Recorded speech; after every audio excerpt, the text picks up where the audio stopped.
Show the patient how to strike one hand on the thigh, raise the hand, turn it over, and then strike the back of the hand down on the same place. Urge the patient to repeat these alternating movements as rapidly as possible. Observe the speed, rhythm, and smoothness of the movements. Repeat with the other hand. The non dominant hand may perform less well.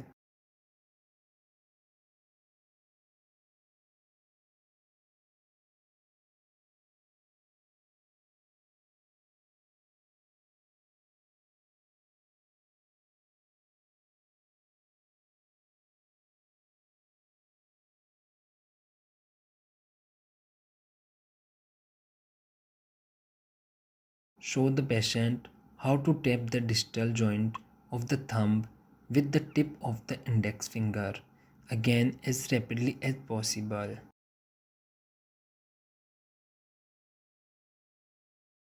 Observe the speed, rhythm, and smoothness of movements. The non dominant side often performs less well.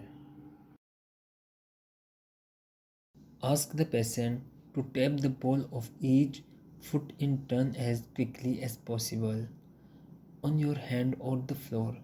Not any slowness or awkwardness. Ask the patient to touch your index finger and then his or her nose alternately several times. Move the finger so that the patient has a change direction and extend the arm fully to reach your finger. Observe the accuracy and smoothness of movement and watch for any tremor.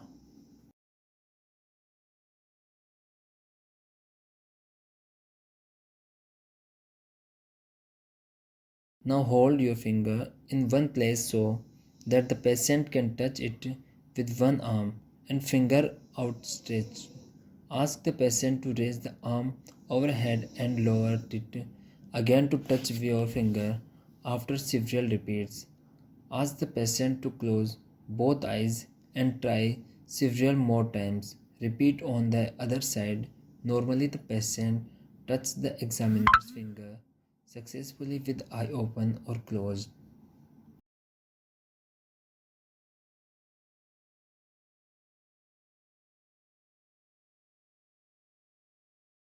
Ask the patient to place one heel on the opposite knee, then run it down the spine to the big toe.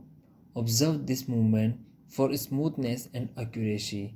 Repetition with the patient's eyes closed. Test for position sense. Repeat on the other side.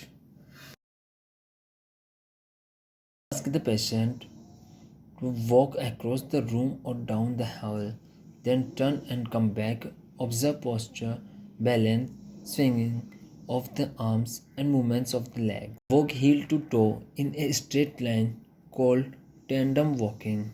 Walk on the toes, then on the heels.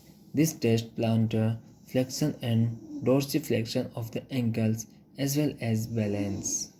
Hop in place on each foot in turn.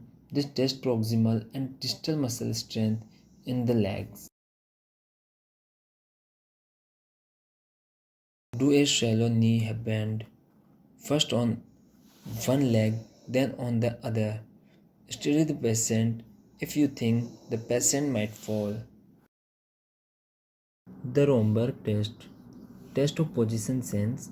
The patient should first stand with feet together and eyes open and then close both eyes for 30 to 60 seconds without support. Note the patient's ability to maintain an upright posture. Test for pronator drift.